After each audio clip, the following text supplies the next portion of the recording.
Punjabi radio USA ਸੁਣ ਰਹੇ ਸਾਰੇ ਹੀ ਮਾਣਯੋਗ ਅਤੇ ਸਤਿਕਾਰਤ ਸਰੋਤਿਆਂ ਨੂੰ ਪੰਜਾਬੀ ਰੇਡੀਓ USA ਦੀ ਟੀਮ ਅਤੇ ਮੇਰੇ ਰਾਜਕਨਵੀਰ ਸਿੰਘ ਵੱਲੋਂ ਆਪ ਜੀ ਨੂੰ ਬਹੁਤ ਪਿਆਰ ਸਤਿਕਾਰ ਸਹਿਤ ਦੋਨੋਂ ਹੱਥ ਜੋੜ ਕੇ ਨਿੱਘੀ ਜਿਹੀ ਸਤਿ ਸ੍ਰੀ ਅਕਾਲ।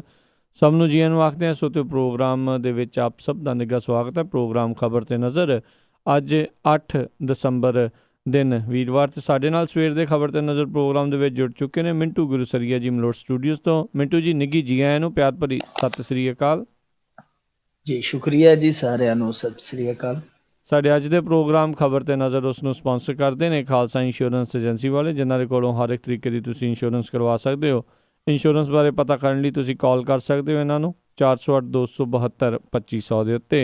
ਇਸ ਦੇ ਨਾਲ ਨਾਲ Krishan Dhanota ji university, Rajinder Singh, Gurpreet Kaur Chauhan Bakersfield, Punjabi American senior citizen centre Bakersfield, Lali Sidhu ji Bakersfield ਅਤੇ ਜੱਸੀ ਗਿੱਲ ਜੀ ਬੇਕਰਸਫੀਲਡ, ਇਹਨਾਂ ਸਾਰਿਆਂ ਦਾ ਬਹੁਤ ਬਹੁਤ ਧੰਨਵਾਦ ਕਰਦੇ ਹਾਂ। ਜੇਕਰ ਤੁਸੀਂ ਜਾਂ ਕੋਈ ਹੋਰ ਕਾਰੋਬਾਰ ਇਸ ਪ੍ਰੋਗਰਾਮ ਨੂੰ ਸਪਾਂਸਰ ਕਰਨਾ ਚਾਹੁੰਦੇ ਹੋ, ਸੰਪਰਕ ਕਰ ਸਕਦੇ ਹੋ ਨੰਬਰ 408 722 7698 ਦੇ ਉੱਤੇ।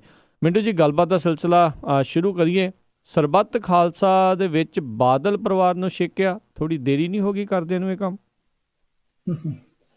ਪਰ ਉਹ ਬਰਥਡੇ ਗਿਫਟ ਦੇਣਾ ਸੀਗਾ ਨਾ ਜੀ, ਬਰਥਡੇ ਗਿਫਟ ਅੱਜ ਸੀਗਾ। ਹੁਣ ਜਿਹੜਾ ਪਿਛਲਾ ਸਰਬੱਤ ਖਾਲਸਾ ਸੀ ਉਹ ਤੇ 10 ਨਵੰਬਰ ਨੂੰ ਸੀ, ਤੇ ਪ੍ਰਕਾਸ਼ ਸਿੰਘ ਬਾਦਲ ਦਾ ਜਿਹੜਾ ਜਨਮ ਦਿਹਾੜਾ ਉਹ 8 ਦਸੰਬਰ ਦਾ, ਤੇ ਫਿਰ ਉਹ ਇਤਫਾਕ ਨਹੀਂ ਸੀ ਬਣਦਾ। ਅੱਜ ਇਤਫਾਕ ਬਣਿਆ ਤੇ ਇਹਨਾਂ ਨੇ ਦਿੱਤਾ ਬਰਥਡੇ ਗਿਫਟ।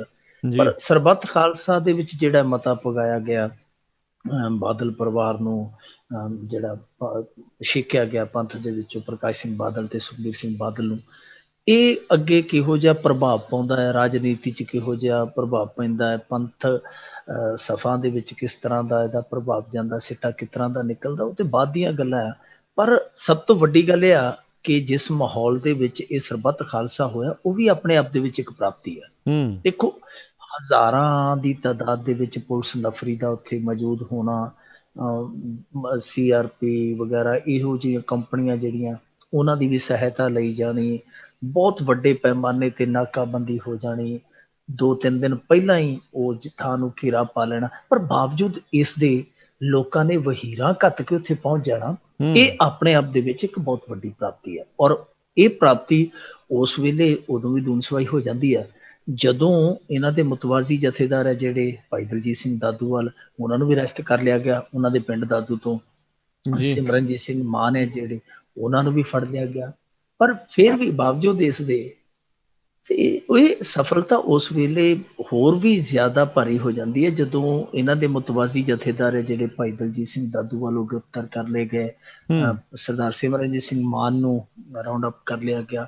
ਸੋ ਇਹਨਾਂ ਹਾਲਾਤਾਂ ਦੇ ਵਿੱਚ ਫਿਰ ਵੀ ਲੋਕਾਂ ਦਾ ਉੱਥੇ ਪਹੁੰਚਣਾ, ਔਰ ਪਹੁੰਚਣ ਦਾ ਢੰਗ ਦੇਖੋ, ਕੋਈ ਨਹਿਰ ਟੱਪ ਰਿਹਾ, ਕੋਈ ਖੇਤਾਂ ਚੋਂ ਨਸ ਰਿਹਾ, ਕੋਈ ਬਜ਼ੁਰਗ ਹੈ ਜਿਹੜਾ ਉਹ ਪੈਦਲ ਮਾਰਚ ਕਰਦਾ ਪਿਆ। ਇਹ ਆਪਣੇ ਆਪ ਦੇ ਵਿੱਚ ਇੱਕ ਸਰਬੱਤ ਖਾਲਸਾ ਦੀ ਪ੍ਰਾਪਤੀ ਕਹੀ ਜਾ ਸਕਦੀ ਹੈ ਕਿ ਜਦੋਂ ਸਾਰੇ ਹਾਲਾਤ ਪ੍ਰਤੀਕੂਲ ਆ, ਫਿਰ ਵੀ ਬਾਵਜੂਦ ਇਸ ਦੇ, ਚਲੋ ਇਕੱਠ ਭਾਵੇਂ ਉਹਨਾਂ ਨਹੀਂ ਹੈ ਜਿਸ ਨੂੰ ਆਪਾਂ ਗੈਰ ਸਧਾਰਨ ਇਕੱਠ ਕਹਿ ਦਈਏ, ਇਕੱਠ ਕੋਈ ਬਹੁਤਾ ਵੱਡਾ ਨਹੀਂ, ਵਿਸ਼ਾਲ ਨਹੀਂ, ਪਰ ਫਿਰ ਵੀ ਜਿੰਨਾ ਕੁ ਇਕੱਠ ਸੀਗਾ ਸਰਬੱਤ ਖਾਲਸਾ ਦਾ ਕੱਦ ਉੱਚਾ ਕਰ ਗਿਆ। ਇਹਨਾਂ ਆਯੋਜਕਾਂ ਦੀ ਜੋ ਵੀ ਮਨਸ਼ਾ ਭਾਵ ਆ ਉਹ ਤੇ ਚਲੋ ਬਾਅਦ ਦੀ ਗੱਲ ਆ, ਪਰ ਜੋ ਅੱਜ ਇਹਨਾਂ ਨੇ ਫੈਸਲਾ ਲਿਆ ਉਹਦੇ ਵਿੱਚ ਵੀ ਮੇਰੇ ਖਿਆਲ ਦੇ ਨਾਲ ਉੱਥੇ ਜਿੰਨੇ ਲੋਕ ਪਹੁੰਚੇ ਸਨ ਉਹ ਸਾਰੇ ਰਾਜੀ ਸਨ, ਕਿਉਂਕਿ ਜੋ ਰੰਗ ਦਿਖਾਇਆ ਸਰਬੱਤ ਖਾਲਸਾ ਦੇ ਆਯੋਜਕਾਂ ਨੂੰ, ਚਾਹੇ ਉਹ ਕਿਸੇ ਵੀ ਤਰੀਕੇ ਲਈ ਕਰਦੇ ਪਏ ਸੀ, ਕਿਸੇ ਵੀ ਕਿਸਮ ਦਾ ਕਰਦੇ ਪਏ ਸਨ, ਜੋ ਇਹ ਤਰੀਕਾ ਅਪਣਾਇਆ ਗਿਆ ਬਾਦਲ ਸਰਕਾਰ ਵੱਲੋਂ, ਉਹਦਾ ਰੋਹ ਅੱਜ ਉਸ ਸੰਗਤ ਨੇ ਇਕੱਠ ਕਰਕੇ ਵਿਖਾਇਆ ਕਿ ਉਹ ਦਬਣ ਵਾਲੇ ਨਹੀਂ ਹੈ, ਜਿੰਨਾ ਮਰਜ਼ੀ ਇਹ ਜ਼ੋਰ ਲਾ ਲੈਣ। ਸੋ ਕਿਤੇ ਨਾ ਕਿਤੇ ਨੈਤਿਕ ਤੌਰ ਤੇ ਪ੍ਰਕਾਸ਼ ਸਿੰਘ ਬਾਦਲ ਦੀ ਵੱਡੀ ਹਾਰ ਆ, ਕਿਉਂਕਿ ਜਿਸ ਤਰੀਕੇ ਨਾਲ ਦਬਾਇਆ ਗਿਆ, ਗ੍ਰਿਫਤਾਰੀਆਂ ਹੋਈਆਂ, ਖੁਦ ਪ੍ਰਕਾਸ਼ ਸਿੰਘ ਬਾਦਲ ਨੂੰ ਮੈਦਾਨ 'ਚ ਉਤਰ ਕੇ ਆਖਣਾ ਪਿਆ ਕਿ ਮੈਂ ਸਰਬੱਤ ਖਾਲਸਾ ਨਹੀਂ ਹੋਣ ਦਿਆਂਗਾ। ਸਰਬੱਤ ਖਾਲਸਾ ਫਿਰ ਵੀ ਹੋ ਜਾਂਦਾ ਹੈ, ਤੇ ਇਹ ਤੁਸੀਂ ਆਪ ਹੀ ਅੰਦਾਜ਼ਾ ਲਾ ਲਓ ਮੁੱਖ ਮੰਤਰੀ ਦੀ ਕਿੱਡੀ ਵੱਡੀ ਨੈਤਿਕ ਹਾਰ ਆ ਸਿਆਸੀ ਮੁਹਾਜ਼ ਤੇ, ਕਿ ਖੁਦ ਮੰਤਰੀ, ਮੁੱਖ ਮੰਤਰੀ ਹੈ ਜਿਹੜਾ, ਕੱਲ ਹਿੱਕ ਠੋਕ ਕੇ ਕਹਿੰਦਾ ਕਿ ਅਸੀਂ ਕਿਸੇ ਵੀ ਕੀਮਤ ਤੇ ਸਰਬੱਤ ਖਾਲਸਾ ਨਹੀਂ ਹੋਣ ਦਿਆਂਗੇ, ਉਹ ਸਰਬੱਤ ਖਾਲਸਾ ਕਰ ਜਾਂਦੇ ਆ। ਮੇਰੇ ਖਿਆਲ ਦੇ ਨਾਲ ਇਹ ਸਭ ਤੋਂ ਵੱਡੀ ਪ੍ਰਾਪਤੀ ਹੈ। ਬਾਕੀ ਪੰਥ ਚੋਂ ਛੇਕਣ ਦਾ ਉਹਨਾਂ ਨੂੰ ਕੋਈ ਫਰਕ ਨਹੀਂ ਪੈਣਾ। ਇਹਨਾਂ ਨੇ ਅੱਗੇ ਸੁਖਬੀਰ ਸਿੰਘ ਬਾਦਲ ਨੂੰ ਤਲਬ ਵੀ ਕੀਤਾ ਸੀ, ਤੇ ਉਹ ਜਦੋਂ ਉਹਨੂੰ ਪੁੱਛਿਆ ਪੱਤਰਕਾਰਾਂ ਨੇ ਕਿ ਤੈਨੂੰ ਤਲਬ ਕੀਤਾ, ਉਹ ਕਹਿੰਦਾ ਕਿਹਨਾਂ ਨੇ ਕੀਤਾ? ਉਹ ਕਹਿੰਦਾ ਜੀ ਧਿਆਨ ਸਿੰਘ ਮੰਡ ਹੋਰਾਂ ਨੇ। ਕਹਿੰਦਾ ਉਹ ਕੌਣ ਆ? ਸੋ ਉਹ ਇਹਨਾਂ ਚੀਜ਼ਾਂ ਦੀ ਪਰਵਾਹ ਨਹੀਂ ਕਰਦੇ। ਦੂਜੀ ਗੱਲ ਇਹ ਆ ਕਿ ਉਹ ਤੇ ਆਪ ਆਪਦਾ ਘਰ ਦਾ ਪੰਥ ਚਲਾਈ ਫਿਰਦੇ ਆ, ਉਹ ਇਸ ਨੂੰ ਪੰਥ ਨੂੰ ਮੇਰੇ ਖਿਆਲ ਦੇ ਨਾਲ ਤਾਂ ਮੰਨਦੇ ਹੀ ਨਹੀਂ। ਦੂਜੀ ਗੱਲ, ਜੀ ਸਭ ਤੋਂ ਵੱਡੀ ਗੱਲ ਜਿਹੜੀ ਹੈ ਕਿ ਜੋ ਪਹਿਲ ਕਦਮੀ ਜਿਹੜੀ ਕਿ ਮੇਰੇ ਖਿਆਲ ਦੇ ਨਾਲ ਸਾਰਾਂਸ਼ ਹੋਣਾ ਚਾਹੀਦਾ ਕਹਾਣੀ ਦਾ, ਉਹ ਹੈ ਕਿ ਕਿਸ ਤਰੀਕੇ ਦੇ ਨਾਲ SGPC ਹੈ ਜਿਹੜੀ ਜੋ ਸਿਆਸੀ ਗਲਬੇ ਦੇ ਹੇਠ ਹੈ ਉਹਨੂੰ ਆਜ਼ਾਦ ਕਰਾਇਆ ਜਾਵੇ। ਜੀ ਇਹਦੇ ਲਈ ਠੋਸ ਪ੍ਰੋਗਰਾਮ ਕੋਈ ਐਤਕੀ ਵੀ ਨਹੀਂ ਦਿੱਤਾ ਜਾ ਸਕਿਆ। ਜੀ ਜੀ ਜੀ ਪਿਛਲੀ ਵਾਰ ਵੀ ਕਾਫੀ ਕੁਛ ਆਖਿਆ ਗਿਆ ਸੀ, ਉਹਨਾਂ ਵਿੱਚੋਂ ਕਾਫੀ ਗੱਲਾਂ ਦੇ ਉੱਤੇ ਜਿਹੜਾ ਆ ਉਹ ਕੰਮ ਵੀ ਨਹੀਂ ਹੋਇਆ ਅਤੇ ਨਹੀਂ ਹੋਇਆ ਜੀ। ਤੇ ਮਿੰਟੂ ਜੀ ਆਪਾਂ ਅਗਲੀ ਗੱਲ ਕਰਦੇ ਹਾਂ, ਅਕਾਲੀ ਦਲ ਨੇ ਵੀ ਮੋਗੇ ਦੇ ਵਿੱਚ ਰੈਲੀ ਕੀਤੀ ਸੀ। ਜੀ ਜੀ, ਇਹਨਾਂ ਦੀ ਰੈਲੀ ਦੇ ਵਿੱਚ ਇਕੱਠ ਤੇ ਜੈਸੀ ਸੰਭਾਵਨਾ ਸੀ ਵੈਸਾ ਹੋ ਹੀ ਗਿਆ, ਕਿਉਂਕਿ ਜਿਹਦੇ ਕੋਲ ਪਾਵਰ ਹੈ, ਜਿਹਦੇ ਕੋਲ ਸੱਤਾ, ਇਕੱਠ ਕਰ ਜਾਂਦਾ। ਹਾਲਾਂਕਿ ਇਕੱਠ ਕਰਨ ਲਈ ਅੱਡੀ ਚੋਟੀ ਦਾ ਜ਼ੋਰ ਲਾਉਣਾ ਪਿਆ ਇਹਨਾਂ ਨੂੰ। ਇਹਨਾਂ ਦਾ ਇੱਕ DTO ਬੱਸਾਂ ਘਿਰਨ ਗਿਆ ਸਕੂਲ ਦੇ ਵਿੱਚ ਤੇ ਆਪ ਹੀ ਘਿਰ ਗਿਆ, ਉੱਥੇ ਉਹਦੀ ਗੱਡੀ ਦੀ ਹਵਾ ਕੱਢ ਦਿੱਤੀ ਤੇ ਉਹਦੀ ਆਪਦੀ ਵੀ ਹਵਾ ਨਿਕਲ ਗਈ ਵਿਚਾਰੇ ਦੀ, ਤੇ ਸ਼ਰਮਿੰਦਾ ਜਿਹਾ ਹੋ ਕੇ ਆ ਗਿਆ ਜੀ। ਬਹੁਤ ਇਹਨਾਂ ਨੇ ਕਹੀਏ ਕਿ ਜ਼ੋਰ ਲਾਇਆ ਸੀ, ਪਰ ਜਿਹੜਾ ਦਾਅਵਾ ਕੀਤਾ ਗਿਆ ਸੀਗਾ ਕਿ ਲੱਖਾਂ ਦਾ ਇਕੱਠ ਹੋਏਗਾ, ਇਹਦਾ ਕੋਈ ਬਹੁਤ ਜ਼ਿਆਦਾ ਵੱਡਾ ਇਕੱਠ ਨਹੀਂ ਕਿਹਾ ਜਾ ਸਕਦਾ ਕਿ ਲੱਖਾਂ ਦਾ ਰਿਕਾਰਡ ਤੋੜ ਗਿਆ। ਪਰ ਫਿਰ ਵੀ ਕਿਉਂਕਿ ਸਰਕਾਰ ਦੇ ਵਿੱਚ ਕਹਿ ਸਕਦੇ ਕਿ ਭਾਰੀ ਇਕੱਠ ਸੀ ਜੀ। ਪਰ ਇਕੱਠ ਦੇ ਨਾਲੋਂ ਇਹ ਜਾਣਨਾ ਜ਼ਰੂਰੀ ਹੈ ਕਿ ਉਸ ਰੈਲੀ ਦੇ ਵਿੱਚ ਹੋਇਆ ਕੀ। ਕਿਉਂਕਿ ਰੈਲੀ ਜਿਹੜੀ ਸੀ ਉਹ ਪ੍ਰਕਾਸ਼ ਸਿੰਘ ਬਾਦਲ ਦੇ ਜਨਮ ਦਿਨ ਤੇ ਰੱਖੀ ਗਈ। ਦੂਜਾ, ਇਹ ਪ੍ਰਚਾਰਿਆ ਗਿਆ ਕਿ ਇਹ ਕੋਈ ਸਿਆਸੀ ਰੈਲੀ ਨਹੀਂ। ਇਹਨਾਂ ਦੇ ਆਪਦੇ ਤਰਜਮਾਨ ਨੇ ਜਿਹੜੇ ਟੈਲੀਵਿਜ਼ਨ ਡਿਬੇਟਾਂ 'ਚ ਆ ਕੇ ਗੱਲ ਕਹਿੰਦੇ ਰਹੇ, ਇਹ ਕੋਈ ਸਿਆਸੀ ਰੈਲੀ ਨਹੀਂ, ਇਹਦੇ ਸਾਡੀ ਜਿਹੜੀ ਹੈ ਉਹ ਹੋਂਦ ਦਾ ਸਵਾਲ ਆ। ਅਸੀਂ ਪੰਜਾਬ ਦੀ ਹੋਂਦ ਲਈ ਲੜ ਰਹੇ ਹਾਂ ਤੇ ਉਹ ਲੜਾਈ ਸਾਡੀ ਹੈ ਜਿਹੜੀ ਉਹ ਮੋਗੇ ਦੀ ਧਰਤੀ ਤੋਂ ਸ਼ੁਰੂ ਹੋ ਰਹੀ ਹੈ। ਅਸੀਂ ਪਿੰਡ ਪਿੰਡ, ਅਸੀਂ ਸ਼ਹਿਰ ਸ਼ਹਿਰ ਪੰਜਾਬ ਦੇ ਜਾਵਾਂਗੇ। ਸੋ ਤਾਂ ਕਰਕੇ ਲੋਕਾਂ ਦੀ ਜਿਹੜੀ ਨਜ਼ਰ ਸੀਗੀ ਉਧਰ ਬਹੁਤ ਗੰਭੀਰਤਾ ਨਾਲ ਲੱਗੀ ਹੋਈ ਸੀ ਕਿ ਇਹ ਤੇ ਪੰਜਾਬ ਨੂੰ ਬਚਾਉਣ ਵਾਲੀ ਰੈਲੀ ਆ, ਇਹਦੇ ਚੋਂ ਕੀ ਨਿਕਲਦਾ ਪੈਂਦਾ ਵੇਖੀਏ। ਪਰ ਉਹਦੇ ਚੋਂ ਕੁਛ ਨਹੀਂ ਨਿਕਲਿਆ। ਉਹੀ ਤੁੰਤਨੀ ਤੇ ਉਹੀ ਤੁੰਤਨੀ ਦੇ ਰਾਗ। ਸਰਦਾਰ ਪ੍ਰਕਾਸ਼ ਸਿੰਘ ਬਾਦਲ ਬੋਲੇ ਕਿ ਸਾਡੇ ਕੋਲ ਨਾ ਜ਼ਮੀਨ ਆ ਨਾ ਪਾਣੀ ਹੈ, ਅਸੀਂ ਜ਼ਮੀਨ ਵੀ ਮੋੜ ਦਿੱਤੀ, ਨਾ ਰਹੇਗਾ ਬਾਂਸ ਨਾ ਵੱਜੇਗੀ ਬਾਂਸਰੀ। ਹੁਣ ਬਾਦਲ ਸਾਹਿਬ ਨੂੰ ਕੋਈ ਪੁੱਛੇ ਭਲੇ ਮਾਨਸ ਨੂੰ ਕਿ ਬਾਦਲ ਸਾਹਿਬ, ਜਦੋਂ ਬਾਂਸ ਹੀ ਹੈ ਨਹੀਂ, ਜਦੋਂ ਬਾਂਸਰੀ ਹੈ ਨਹੀਂ, ਜਦੋਂ ਵੱਜਣਾ ਹੀ ਕੱਖ ਨਹੀਂ, ਤੇ ਤੁਸੀਂ ਕਾਹਤੋਂ ਲੋਕਾਂ ਨੂੰ ਐਵੇਂ ਲਲਕਾਰੀ ਜਾਂਦੇ ਹੋ ਕਿ ਆਓ ਕੁਰਬਾਨੀ ਦੇਵਾਂਗੇ, ਆਓ ਕੁਰਬਾਨੀ ਦੇਵਾਂਗੇ, ਜਦੋਂ ਤੁਸੀਂ ਟੈਂਟਾ ਹੀ ਨਿਬੇੜ ਦਿੱਤਾ। ਫਿਰ ਇਸ ਰੈਲੀ ਰੱਖਣ ਦਾ ਕੀ ਤੁਕ ਸੀ? ਸਮਝ ਤੋਂ ਪਰੇ ਆ ਗੱਲਾਂ। ਤੇ ਜਿਹੜਾ ਸੁਖਬੀਰ ਸਿੰਘ ਬਾਦਲ ਆ ਉਹ ਕਹੀ ਜਾਂਦਾ ਕਿ 5 ਸਾਲ ਜਿਹੜੇ ਆਉਣ ਵਾਲੇ ਆ ਉਹਦੇ ਵਿੱਚ ਅਸੀਂ ਪਿੰਡਾਂ 'ਚ ਸੀਮੈਂਟ ਵਾਲੀਆਂ ਗਲੀਆਂ ਬਣਾਵਾਂਗੇ, ਸੋਲਰ ਲਾਈਟਾਂ ਲਾਵਾਂਗੇ, ਸੀਵਰੇਜ ਪਾਵਾਂਗੇ। ਹੁਣ ਦੇਖੋ 10 ਸਾਲ ਬੰਦਾ ਰਾਜ ਕਰ ਗਿਆ ਤੇ ਹਾਲੇ ਉਹ 5 ਸਾਲ ਅਗਲੇ ਸੁਪਨੇ ਵੇਖੀ ਜਾਂਦਾ ਕਿ 10 ਸਾਲਾਂ ਦੇ ਵਿੱਚ ਜਿਹੜਾ ਤੁਸੀਂ ਕੰਮ ਨਹੀਂ ਕਰ ਸਕੇ 5 ਸਾਲਾਂ 'ਚ ਇਹ ਸਾਰਾ ਕੁਝ ਕਰੋਗੇ, ਕੀ ਗਰੰਟੀ ਹੈ? ਇਹੋ ਜਿਹਾ ਕੁਛ ਕਹੀ ਗਿਆ ਸੁਖਬੀਰ ਸਿੰਘ ਬਾਦਲ। ਉੱਥੇ ਇਹ ਗੱਲ ਆਖੀ ਗਿਆ ਜੀ ਜਿਹੜੀਆਂ ਦੂਜੀਆਂ ਪਾਰਟੀਆਂ ਨੇ, ਵਿਰੋਧੀ ਪਾਰਟੀਆਂ ਨੇ, ਉਹ ਸਾਡੇ ਪੰਜਾਬ ਦੀ ਜਵਾਨੀ ਨੂੰ ਬਦਨਾਮ ਕਰਦੀਆਂ, ਮਾਫੀ ਮੰਗਣਾ, ਨਸ਼ੇ ਦੇ ਮੁੱਦੇ ਬਦਨਾਮ ਕਰਦੀਆਂ। ਸੋ ਸੁਖਬੀਰ ਸਿੰਘ ਬਾਦਲ ਦੇ ਆਪਣੇ ਉਹੀ ਵਾਕ ਹੁੰਦੇ ਆ, ਉਹੀ ਰਿਪੀਟ ਕਰੀ ਜਾਂਦੇ। ਭਗਵੰਤ ਮਾਨ ਦੀ ਰੀਲ ਜਿਵੇਂ ਪੁਰਾਣੀ ਹੁੰਦੀ ਸੀ ਨਾ, ਕਮੇਡੀ ਰੀਲ, ਉਹੀ ਪਹੁੰਚੋ ਕੇ ਸੁਣੀ ਜਾਂਦੇ ਹੁੰਦੇ ਸਨ ਲੋਕੀ 2-2 ਦਿਨ 3-3 ਦਿਨ, ਤੇ ਉਹੀ ਰੀਲ ਆ। ਟੋਪੀ ਵਾਲੇ ਐ ਕਰ ਦੇਣਗੇ, ਟੋਪੀ ਵਾਲੇ ਉਹ ਕਰ ਦੇਣਗੇ, ਟੋਪੀ ਵਾਲੇ ਐ, ਟੋਪੀ ਵਾਲੇ ਉਹ ਆ। ਪ੍ਰਕਾਸ਼ ਸਿੰਘ ਬਾਦਲ ਨੇ ਵੀ ਵੈਸੇ ਵਿੱਚੋਂ ਜਿਹਾ ਡਰਾਵਾ ਦਿੱਤਾ, ਕਹਿੰਦਾ ਜੇ ਕੋਈ ਦੂਜੀ ਸਰਕਾਰ ਆ ਗਈ ਉਹਨੇ ਤੁਹਾਡੀਆਂ ਸਾਰੀਆਂ ਸਹੂਲਤਾਂ ਬੰਦ ਕਰ ਦੇਣੀਆਂ। ਪ੍ਰਕਾਸ਼ ਸਿੰਘ ਬਾਦਲ ਜਜ਼ਬਾਤੀ ਪੱਤਾ ਖੇਡ ਜਾਂਦੇ ਕਈ ਵਾਰੀ। ਉਹ ਕਹਿੰਦੇ ਕਿ ਵੇਖ ਲਿਓ ਕਿਤੇ ਦੂਜੀ ਸਰਕਾਰ ਨਾ ਲੈ ਆਓ, ਤੁਹਾਡੀਆਂ ਜਿੰਨੀਆਂ ਸਹੂਲਤਾਂ ਤੁਹਾਨੂੰ ਮਿਲਦੀਆਂ ਉਹ ਸਾਰੀਆਂ ਬੰਦ ਕਰ ਦੇਣੀਆਂ। ਇੱਥੋਂ ਹਿਸਾਬ ਕਿਤਾਬ ਜਿਹਾ ਲਾ ਲਿਆ ਜਾਂਦਾ ਕਿ ਜਿਸ ਤਰੀਕੇ ਨਾਲ ਇਹ ਰੈਲੀ ਪ੍ਰਚਾਰੀ ਗਈ, ਜਿਸ ਮੰਤਵ ਵਾਸਤੇ ਰੈਲੀ ਰੱਖੀ ਗਈ, ਪਾਣੀ ਬਚਾਓ ਪੰਜਾਬ ਬਚਾਓ, ਉਸ ਪਾਣੀ ਦੀ ਤੇ ਕਿਤੇ ਗੱਲ ਹੀ ਨਹੀਂ ਹੋਈ। ਰਾਜ ਕਰਨਵੀਰ ਸਿੰਘ ਜੀ ਦੇਖੋ, SYL ਦਾ ਮੁੱਦਾ ਇਹ ਖਿਲਾਰ ਕੇ ਬੈਠੇ ਆ। SYL ਤੇ ਨਾ ਅੱਜ ਵਗੇ ਨਾ ਕੱਲ ਵਗਦੀ ਜਾਪਦੀ ਹੈ, ਕਿਉਂਕਿ ਉਹ ਕਿਹੜਾ ਤੁਰੀ ਜਾਂਦੀ ਹੈ। ਪਾਣੀ ਤੁਸੀਂ ਲੁਟਾ ਚੁੱਕੇ ਹੋ ਜਿੰਨਾ ਲੁਟਾਉਣਾ ਸੀ। ਪਾਣੀ ਤੇ ਤੁਹਾਡਾ ਲੁੱਟ ਗਿਆ, ਮੇਲਾ ਤੇ ਤੁਹਾਡਾ ਲੁੱਟਿਆ ਹੋਇਆ। ਤੁਸੀਂ ਲੁੱਟੇ ਮੇਲੇ ਤੋਂ ਬਾਅਦ ਜਸ਼ਨ ਮਨਾਈ ਜਾਂਦੇ, ਜੋ ਮਰਜ਼ੀ ਕਰੀ ਜਾਓ। ਦੇਖੋ, ਪਾਣੀ ਹੈ ਜਿਹੜਾ ਅਸਲ ਜਿਹੜੀ ਹਕੀਕਤ ਹੈ ਉਹ ਇਹ ਹੈ ਕਿ ਪਾਣੀ SYL ਦਾ ਜਾਂ ਜਿਹੜਾ ਰਾਜਸਥਾਨ ਨੂੰ ਜਾਂਦਾ, ਹਰਿਆਣੇ ਨੂੰ ਜਾਂਦਾ, ਉਹ ਤੇ ਵੱਖਰਾ ਪਹਿਲੂ ਹੈ। ਪਰ ਸਾਡੇ ਇੱਥੇ ਪੰਜਾਬ ਦੇ ਵਿੱਚ ਜਿਸ ਤਰੀਕੇ ਨਾਲ ਧਰਤੀ ਨਿਚੋੜੀ ਜਾ ਰਹੀ ਹੈ ਉਹਦੇ ਬਾਰੇ ਕਿਤੇ ਚਿੰਤਾ ਹੀ ਨਹੀਂ। ਮੈਂ ਖੁਦ ਜ਼ਿਆਤੀ ਤੌਰ ਤੇ ਪ੍ਰਕਾਸ਼ ਸਿੰਘ ਬਾਦਲ ਨੂੰ ਇਹ ਸਵਾਲ ਕਰਦਾ ਕਿ ਤੁਸੀਂ ਪਾਣੀ ਪਾਣੀ ਪਾਣੀ ਲਾਈ ਹੈ, ਪਾਣੀ 'ਚ ਮਧਾਣੀ ਪਾਈ ਹੈ। ਤੁਸੀਂ ਇੱਕ ਚੀਜ਼ ਦਾ ਜਵਾਬ ਦਿਓ ਕਿ 10 ਸਾਲਾਂ ਦੇ ਵਿੱਚ ਤੁਸੀਂ ਕਿੰਨੇ ਕੁ ਪ੍ਰੋਜੈਕਟ ਲਾਏ ਜਿਹੜੇ ਮੀਂਹ ਦਾ ਪਾਣੀ ਜਮ੍ਹਾਂ ਕਰਕੇ ਧਰਤੀ ਨੂੰ ਰਿਚਾਰਜ ਕਰਦੇ ਆ? ਤੁਸੀਂ ਕਿੰਨੇ ਕੁ ਤਲਾਬ ਹੈ ਜਿਹੜੇ ਪੁਨਰ ਸਰਜੀਤ ਕੀਤੇ, ਜਿਹੜੇ ਸੁੱਕ ਗਏ ਆ, ਜਿਹੜੇ ਧਰਤੀ ਨੂੰ ਰਿਚਾਰਜ ਕਰਨ? ਕਿੰਨੇ ਕੁ ਤਲਾਬ ਤੁਸੀਂ ਨਵੇਂ ਬਣਾਏ ਆ? ਕਿੰਨੇ ਕੁ ਉਹ ਜਿਹੜੇ ਜਲਾਸ਼ੇ ਆ ਤੁਸੀਂ ਨਵੇਂ ਪੈਦਾ ਕੀਤੇ ਆ? ਕਿੰਨੇ ਕੁ ਤੁਸੀਂ ਪਿੰਡਾਂ ਦੇ ਵਿੱਚ ਜਾਗਰੂਕ ਕੈਂਪ ਲਾਏ ਆ ਕਿ ਭਾਈ ਨਹੀਂ, ਪਾਣੀ ਹੈ ਜਿਹੜਾ ਉਹ ਪੰਜਾਬ ਦੀ ਤਕਦੀਰ ਆ, ਪਾਣੀ ਨੂੰ ਐਵੇਂ ਨਾ ਰੋੜੀ ਜਾਓ ਨਾਲੀਆਂ ਦੇ ਵਿੱਚ। ਕੀ ਕੀਤਾ? ਕੀਤਾ ਇਹ ਕਿ ਜਿਹੜਾ ਪੰਜਾਬ ਬੰਜਰ ਹੋਣ ਦੇ ਕਗਾਰ ਤੇ ਆ, ਜਦੋਂ ਉਹਦੇ 'ਚ ਇਲੈਕਸ਼ਨ ਆਇਆ ਤੇ ਕੱਢ ਕੇ ਇਹਨਾਂ ਨੇ ਲੱਖ ਟਿਊਬਵੈੱਲ ਕਨੈਕਸ਼ਨ ਨਵਾਂ ਦੇ ਦਿੱਤਾ ਔਰ ਕਿਹਾ ਕਿ ਮੁਫਤ, ਤੇ ਲੱਖ ਲੱਖ ਰੁਪਈਆ ਕਿਸਾਨਾਂ ਤੋਂ ਭਰਵਾ ਲਿਆ। ਇਹ ਚੰਗਾ ਮੁਫਤ ਸੀਗਾ, ਨਾਲੇ ਲੱਖ ਰੁਪਈਆ ਲੈ ਲਿਆ, ਨਾਲੇ ਉਹਨੂੰ ਕਹਿੰਦਾ ਜੀ ਮੁਫਤ ਤੁਹਾਨੂੰ ਕਨੈਕਸ਼ਨ ਦਿੱਤਾ। ਸੋ ਪ੍ਰਕਾਸ਼ ਸਿੰਘ ਬਾਦਲ ਨੂੰ ਸਵਾਲ ਕਰਨਾ ਇਹ ਬਣਦਾ ਆ ਕਿ ਤੁਸੀਂ 10 ਸਾਲਾਂ 'ਚ ਪਾਣੀ ਲਈ ਕੀਤਾ ਕੀ ਹੈ? SYL ਦੇ ਮੁੱਦੇ ਤੇ ਤੁਸੀਂ ਲੜੀ ਜਾਂਦੇ ਹੋ, ਪਰ ਜੋ ਤੁਹਾਡੇ ਪੰਜਾਬ ਦੇ ਵਿੱਚ ਹੈ ਪਾਣੀ, ਜੋ ਖਜ਼ਾਨਾ ਤੁਹਾਡੇ ਕੋਲ ਆ, ਉਹ ਤੁਹਾਡਾ ਅਜਾਈਂ ਤੁਰਿਆ ਜਾਂਦਾ ਹੈ ਔਰ ਉਹਦੇ ਵਿੱਚ ਤੁਸੀਂ ਬਰਾਬਰ ਦੇ ਦੋਸ਼ੀ ਹੋ। ਸੋ ਮੇਰੇ ਖਿਆਲ ਦੇ ਨਾਲ ਇਹ ਰੈਲੀ ਸੀਗੀ ਜਿਹੜੀ, ਉਹ ਠੀਕ ਹੈ, ਹੈਪੀ ਬਰਥਡੇ ਵਾਲੀ ਰੈਲੀ ਜ਼ਰੂਰ ਕਹੀ ਜਾ ਸਕਦੀ ਹੈ, ਇਹਨਾਂ ਦਾ ਚੋਣ ਬਿਗਲ ਜ਼ਰੂਰ ਕਿਹਾ ਜਾ ਸਕਦਾ, ਪਰ ਜੋ ਨਾਅਰਾ ਦਿੱਤਾ ਜਾ ਰਿਹਾ ਨਾ, ਪਾਣੀ ਬਚਾਓ ਪੰਜਾਬ ਬਚਾਓ, ਉਹਦੀ ਸਾਰਥਿਕਤਾ ਕਿਤੇ ਵੀ ਨਹੀਂ ਹੋਈ ਜਾਪਦੀ। ਤੇ ਪ੍ਰਕਾਸ਼ ਸਿੰਘ ਬਾਦਲ ਨੂੰ ਅਸੀਂ ਬੇਨਤੀ ਕਰਾਂਗੇ ਕਿ ਤੁਸੀਂ ਉੱਡਣੀਆਂ ਜਿਹੜੀਆਂ ਉੱਡਦੀਆਂ ਉਹਨਾਂ ਦੇ ਪਿੱਛੇ ਭੱਜਣ ਦੀ ਥਾਂ ਤੇ ਜਿਹੜੀਆਂ ਤੜੀਆਂ ਇਹਨਾਂ ਨੂੰ ਸੰਭਾਲੋ। ਜੋ ਤੁਹਾਡੇ ਕੋਲ ਹੈ ਪਾਣੀ, ਇਹਨੂੰ ਵਰਤੋ ਯੋਗ ਜਿਹੜਾ ਪਾਣੀ ਹੈ ਉਹਨੂੰ ਉਸ ਤਰੀਕੇ ਨਾਲ ਵਰਤੋ ਜਿਸ ਤਰੀਕੇ ਨਾਲ ਪਾਣੀ ਹੈ ਜਿਹੜਾ ਪੰਜਾਬ 'ਚੋਂ ਮੁੱਕੇ ਨਾ। ਜੇ ਪਾਣੀ ਮੁੱਕ ਗਿਆ ਤੇ ਸਮਝ ਲਓ ਕਹਾਣੀ ਮੁੱਕ ਗਈ। ਇਧਰਲੇ ਪਾਸੇ ਧਿਆਨ ਦੇਣ ਦੀ ਜ਼ਰੂਰਤ ਹੈ। ਬਿਲਕੁਲ ਬਿਲਕੁਲ ਜੀ, ਇਸ ਦੇ ਵਿੱਚ ਕੋਈ ਦੋ ਰਾਵਾਂ ਨਹੀਂ। ਮਿੰਟੂ ਜੀ, ਅਗਲੀ ਆਪਾਂ ਗੱਲ ਕਰੀਏ ਵੀ ਸਰਕਾਰ ਨੇ ਡਿਜੀਟਲ ਲੈਣ ਦੇਣ ਤੇ ਦਿੱਤੀਆਂ ਰਿਆਇਤਾਂ। ਦੇਖੋ, ਜਦੋਂ ਪੂਰਾ ਮਹੀਨਾ ਹੋ ਗਿਆ ਫਿਰ ਇਹਨਾਂ ਨੂੰ ਚੇਤਾ ਆ ਗਿਆ ਕਿ ਡਿਜੀਟਲ ਲੈਣ ਦੇਣ ਹੈ ਜਿਹੜਾ, ਉਹਦੇ ਲਈ ਰਿਆਇਤਾਂ ਦਿੱਤੀਆਂ ਜਾਣ, ਲੋਕਾਂ ਨੂੰ ਇੱਧਰ ਆਕਰਸ਼ਿਤ ਕੀਤਾ ਜਾਵੇ। ਕਿਉਂਕਿ ਜਦੋਂ ਅਸੀਂ ਪੈਟਰੋਲ ਪੰਪਾਂ ਤੇ ਜਾਂਦੇ ਹਾਂ ਨਾ, ਨੋਟਬੰਦੀ ਦੇ ਦੌਰਾਨ, ਰਾਜ ਕਰਨਵੀਰ ਸਿੰਘ ਜੀ, ਉੱਥੇ ਜ਼ਿਆਦਾਤਰ ਲੋਕ ਆ ਹੁਣ ਕਾਰਡ ਯੂਜ਼ ਕਰਦੇ ਆ। ਨਹੀਂ ਤੇ ਅੱਗੇ ਅਗਲਾ ਕਹਿੰਦਾ ਕਿ ATM ਰਹਿਣ ਦਿਓ ਯਾਰ, ਕਿੱਧਰ ਕੱਢਾਂਗੇ, ਕਿੱਧਰ ਘਾਸਾ ਜਿਹਾ ਮਾਰਾਂਗੇ, ਫਿਰ ਉਹ ਪੁੱਟੇ ਘਸਾਵਾਂਗੇ, ਟਾਈਮ ਵੱਧ ਲੱਗੇਗਾ, ਦਿਓ ਪੈਸੇ ਤੇ ਨਕਦੀ ਪਾ ਲਓ। ਇਹ ਕਾਲੋਂ ਜੀ ਸੀ। ਪਰ ਹੁਣ ਸਾਰਿਆਂ ਨੂੰ ਲਾਲਚ ਹੁੰਦਾ ਹੈ ਕਿ ਘੱਟੋ ਘੱਟ ਇੱਥੇ ਤੇ ਲਾਭ ਲੈ ਲਈਏ, ਕਾਰਡ ਘਸਾਈਏ, ਇੱਥੇ ਤਾਂ ਨਕਦ ਨਾ ਦੇਣੇ ਪੈਣ, ਕਿਉਂਕਿ ਨਕਦੀ ਦੀ ਆਦਤ ਪਈ ਹੋਈ ਹੈ ਜਨਤਾ ਨੂੰ। ਸੋ ਜਿਹੜੀ ਪੈਟਰੋਲ ਤੇ ਜਿਹੜੀ ਡਿਜੀਟਲ ਲੈਣ ਦੇਣ ਸੀਗੀ, ਇਹ 20% ਤੋਂ ਵੱਧ ਕੇ 40% ਹੋ ਗਈ ਇੱਕ ਮਹੀਨੇ ਦੇ ਵਿੱਚ। ਤੇ 1800 ਕਰੋੜ ਦਾ ਲੈਣ ਦੇਣ ਹੈ ਜਿਹੜਾ ਪੈਟਰੋਲ ਪੰਪਾਂ ਤੇ ਹੁੰਦਾ ਡੇਲੀ। 4 ਕਰੋੜ ਤੋਂ ਉੱਤੇ ਲੋਕ ਆ ਜਿਹੜੇ ਡੇਲੀ ਪੈਟਰੋਲ ਡੀਜ਼ਲ ਭਰਵਾਉਂਦੇ ਆ। ਸੋ ਇੱਕ ਬਹੁਤ ਵੱਡਾ ਵਾਧਾ ਸੀਗਾ, ਜਿਸ ਵਾਧੇ ਦੇ ਮੱਦੇਨਜ਼ਰ ਹੁਣ ਇਹਨਾਂ ਨੇ ਕੁਝ ਰਿਆਇਤਾਂ ਦਿੱਤੀਆਂ। ਮਸਲਨ ਜੇ ਤੁਸੀਂ ਇਸ ਤਰ੍ਹਾਂ ਤੇਲ ਪਵਾਉਂਦੇ ਹੋ ਤੇ ਤੁਹਾਨੂੰ 0.5% ਜਿਹੜਾ ਆ ਉਹ ਮਾਫ ਹੋਏਗਾ, ਰਿਆਇਤ ਮਿਲੇਗੀ ਤੁਹਾਨੂੰ, ਯਾਨੀ 0.75%।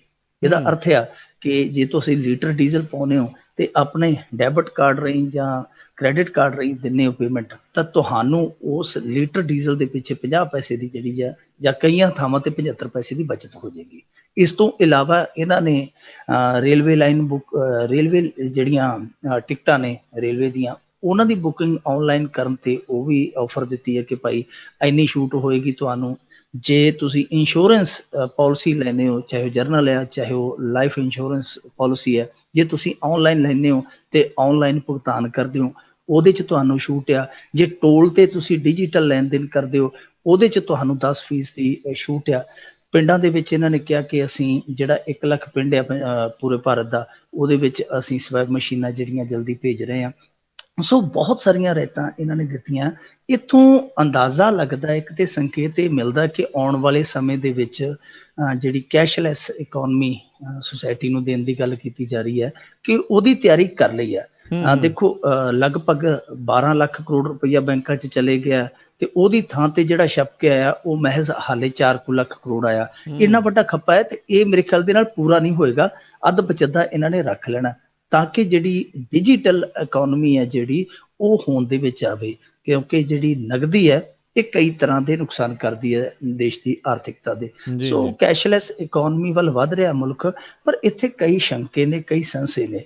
ਇਹ ਜੋ ਇਹਨਾਂ ਨੇ ਰਿਆਇਤਾਂ ਦਿੱਤੀਆਂ ਬਿਲਕੁਲ ਵਧੀਆ ਗੱਲ ਹੈ। ਇਹ ਤੇ ਨਾਲ ਹੀ ਦੇ ਦੇਣੀਆਂ ਚਾਹੀਦੀਆਂ ਸੀ, ਨੋਟਬੰਦੀ ਦੇ ਨਾਲ ਹੀ ਦੇ ਦੇਣੀਆਂ ਚਾਹੀਦੀਆਂ ਸੀ। ਮਹੀਨਾ ਲੇਟ ਹੋ ਗਿਆ ਕਿਉਂਕਿ ਸਰਵਿਸ ਟੈਕਸ ਬਹੁਤ ਲੱਗਦਾ ਸੀ। ਜਿਵੇਂ ਅੱਜ ਇਹਨਾਂ ਨੇ ਕਿਹਾ ਕਿ 2000 ਤੱਕ ਲੈਣ ਦੇਣ ਜਿਹੜਾ ਕਰੇਗਾ ਉਹਨੂੰ ਕੋਈ ਸਰਵਿਸ ਟੈਕਸ ਨਹੀਂ, ਜਦਕਿ ਅੱਗੇ ਜਿਹੜਾ ਸੀਗਾ ਉਹ ਸਰਵਿਸ ਟੈਕਸ ਕਾਫੀ ਵੱਡਾ ਭਾਰਾ ਲੱਗਦਾ ਸੀਗਾ। ਇਹ ਇਹਨਾਂ ਨੇ ਚੰਗੇ ਕਦਮ ਉਠਾਇਆ, ਪਰ ਇਹਦੇ 'ਚ ਸ਼ੰਕੇ ਇਹ ਆ, ਸੰਸ਼ੇ ਇਹ ਆ। ਦੇਖੋ, ਜਿਵੇਂ ਹੁਣ ਪਿੰਡਾਂ ਦੀ ਗੱਲ ਕੀਤੀ ਹੈ, ਪਿੰਡਾਂ ਦੇ ਵਿੱਚ ਬਹੁਤੇ ਲੋਕਾਂ ਦੇ ਖਾਤੇ ਨਹੀਂ ਹੈਗੇ। ਤੁਹਾਨੂੰ ਖਾਤੇ ਖੁਲਵਾਉਣੇ ਪੈਣਗੇ। ਦੂਜੀ ਗੱਲ ਇਹ ਆ ਕਿ ਕਾਰਡ ਨਹੀਂ ਵਰਤਣੇ ਆਉਂਦੇ ਲੋਕਾਂ ਨੂੰ, ਜੇ ਜਿਨ੍ਹਾਂ ਕੋਲ ATM ਹਨ ਵੀ ਉਹ ਵਰਤ ਨਹੀਂ ਸਕਦੇ, ਉਹਨਾਂ ਕੋਲੇ ਉਹ ਕੋਡ ਯਾਦ ਰੱਖਣੇ ਜਾਂ ਉੱਥੇ ਜਾ ਕੇ ਮਸ਼ੀਨ ਦੇ ਵਿੱਚ ਭਰਨੇ, ਇਹ ਸਾਰਾ ਕੁਛ ਬਹੁਤ ਔਖਾ ਉਹਨਾਂ ਲਈ। ਜੀ ਤੀਜੀ ਗੱਲ, ਜਿਹੜੇ ਦਿਹਾਤ ਦੇ ਵਿੱਚ ਬੈਂਕ ਨੇ, ਉਹਨਾਂ ਦੀਆਂ ਬ੍ਰਾਂਚਾਂ, ਉਹਨਾਂ ਦੇ ਕੋਲ ਆਧੁਨਿਕ ਢਾਂਚਾ ਨਹੀਂ ਹੈ। ਕਿਸੇ ਕੋਲ ਕੰਪਿਊਟਰ ਆ, ਕਿਸੇ ਕੋਲੇ ਇੰਟਰਨੈਟ ਕਨੈਕਸ਼ਨ ਹੈ ਜਿਹੜਾ ਉਹ ਨਹੀਂ ਚੱਲਦਾ, ਕਿਸੇ ਕੋਲੇ ਸਾਰਾ ਕੁਝ ਚੱਲਦਾ, ਕਿਸੇ ਕੋਲ ਜਿਹੜਾ ਸਰਵਰ ਆ ਉਹ ਲੋਡਡ ਹੋ ਜਾਂਦਾ ਤੇ ਸਰਵਰ ਡਾਊਨ ਹੋ ਕੇ ਫਿਰ ਕੰਮ ਜਿਹੜੇ ਠੱਪ ਹੋ ਜਾਂਦੇ ਆ। ਸੋ ਤਕਨੀਕ ਜਿਹੜੀ ਹੈ ਉਹ ਵੀ ਤੁਹਾਨੂੰ ਡਿਵੈਲਪ ਕਰਨੀ ਪਏਗੀ, ਗਰੋ ਕਰਨੀ ਪਏਗੀ। ਜੇਕਰ ਤੁਸੀਂ ਇਸ ਪਾਸੇ ਜਾਣਾ ਹੈ ਤਾਂ ਤੁਹਾਨੂੰ ਮੈਂ ਕਹਾਂਗਾ ਕਿ ਸਾਰੇ ਪਾਸਿਓਂ ਬਹੁਪੱਖੀ ਵਿਕਾਸ ਕਰਨਾ ਪਵੇਗਾ, ਖਾਸ ਤੌਰ ਤੇ ਬੈਂਕਿੰਗ ਪ੍ਰਣਾਲੀ ਦੇ ਵਿੱਚ ਸਿਸਟਮ ਹੈ ਜਿਹੜਾ ਤਕਨੀਕੀ ਸਿਸਟਮ ਆ। ਹੁਣ ਸਾਡੇ ਇੱਥੇ ਬਹੁਤ ਸਾਰੇ ਪਿੰਡ ਆ ਜਿਨ੍ਹਾਂ ਦੇ ਵਿੱਚ ਬੈਂਕ ਬ੍ਰਾਂਚਾਂ ਦੇ ਅੰਦਰ ਕੰਪਿਊਟਰ ਹੈ ਜਿਹੜੇ ਉਹ ਚਿੱਟੇ ਹਾਥੀ ਬਣੇ ਪਏ, ਕਿਉਂਕਿ ਦਿਹਾਤ ਦੇ ਵਿੱਚ ਇੰਟਰਨੈਟ ਆ, ਉਹਦਾ ਕਨੈਕਸ਼ਨ ਹੈ ਜਿਹੜਾ ਉਹ ਚੱਲਦਾ ਨਹੀਂ, ਕਈ ਵਾਰ ਜੇ ਚੱਲਦਾ ਖਰਾਬ ਹੋ ਜਾਂਦਾ, 8-8 ਦਿਨ ਉਹ ਖਰਾਬ ਪਿਆ ਰਹਿੰਦਾ। ਸੋ ਇਹ ਜਿਹੜੀਆਂ ਸਮੱਸਿਆਵਾਂ ਨੇ, ਤਕਨੀਕੀ ਸਮੱਸਿਆਵਾਂ ਨੇ, ਇਹਨਾਂ ਨੂੰ ਵੀ ਮੱਦੇਨਜ਼ਰ ਰੱਖਣਾ ਹੋਏਗਾ, ਇਹਨਾਂ ਨੂੰ ਵੀ ਜ਼ੇਰੇ ਧਿਆਨ ਰੱਖ ਕੇ ਇਸ ਪਾਸੇ ਤੁਰਿਆ ਜਾਏਗਾ, ਕਿਉਂਕਿ ਭਾਰਤ ਦੇ ਵਿੱਚ ਸਭ ਤੋਂ ਵੱਡੀ ਸਮੱਸਿਆ ਇਸ ਸਮੇਂ ਰਾਜ ਕਰਨਵੀਰ ਸਿੰਘ ਜੀ ਹੈ, ਉਹ ਹੈ ਇੰਟਰਨੈਟ ਸਪੀਡ ਦੀ। ਜੀ ਜੀ ਇੰਟਰਨੈਟ ਸਪੀਡ ਜਾਂ ਤੇ ਹੈ ਨਹੀਂ, ਜੇ ਹੈ ਤੇ ਉਹ ਕੰਪਨੀਆਂ ਬਹੁਤ ਮਹਿੰਗੀਆਂ ਦਿੰਦੀਆਂ। ਇਸ ਪਾਸੇ ਸਰਕਾਰ ਨੂੰ ਸਭ ਤੋਂ ਪਹਿਲਾਂ ਧਿਆਨ ਦੇਣਾ ਪਏਗਾ। ਔਰ ਦੂਜਾ ਇਹ ਹੈ ਕਿ ਫਿਰ ਲਗਾਤਾਰਤਾ ਹੋਵੇ ਇਸ, ਜੇ ਤੁਸੀਂ ਕਿਉਂਕਿ ਸਾਰਾ ਕੰਮ ਇਹ ਇੰਟਰਨੈਟ ਆਧਾਰਿਤ ਕਰਨਾ ਹੈ ਤਾਂ ਫਿਰ ਤੁਹਾਡਾ ਸਿਸਟਮ ਵੀ ਇਹੋ ਜਿਹਾ ਹੋਣਾ ਚਾਹੀਦਾ ਕਿ ਖਲਲ ਨਾ ਹੋਵੇ, ਤਕਨੀਕ ਹੈ ਜਿਹੜੀ ਧੋਖਾ ਨਾ ਤੁਹਾਨੂੰ ਦੇਵੇ। ਤੀਜੀ ਗੱਲ ਹੈ ਜਿਹੜੀ ਕਿ ਇੱਥੇ ਤੁਹਾਨੂੰ ਇਹ ਸੇਂਧਮਾਰੀ ਤੋਂ ਬਚਣਾ ਪਵੇਗਾ ਜੋ ਹੈਂਕਰ ਕਰਦੇ ਆ।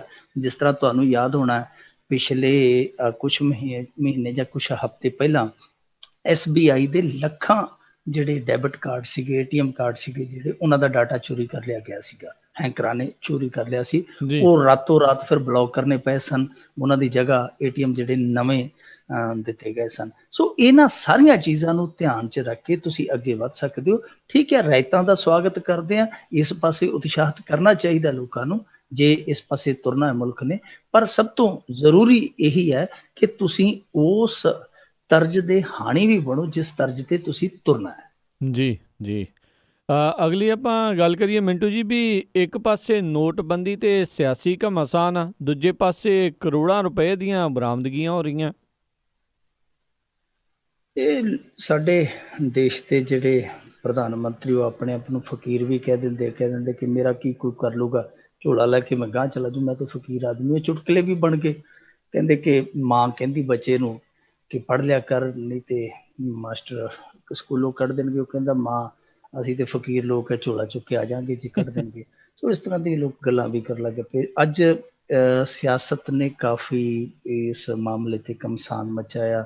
ਸੰਸਦ ਦੇ ਬਾਹਰ ਵਿਰੋਧੀ ਧਿਰ ਦੇ ਜਿਹੜੇ ਆਗੂ ਸੀਗੇ ਉਹ ਕਾਲੀਆਂ ਪੱਟੀਆਂ ਬੰਨ੍ਹ ਕੇ ਆਏ, ਕਹਿੰਦੇ ਜੀ ਅਸੀਂ ਕਾਲਾ ਦਿਹਾੜਾ ਮਨਾ ਰਹੇ ਹਾਂ।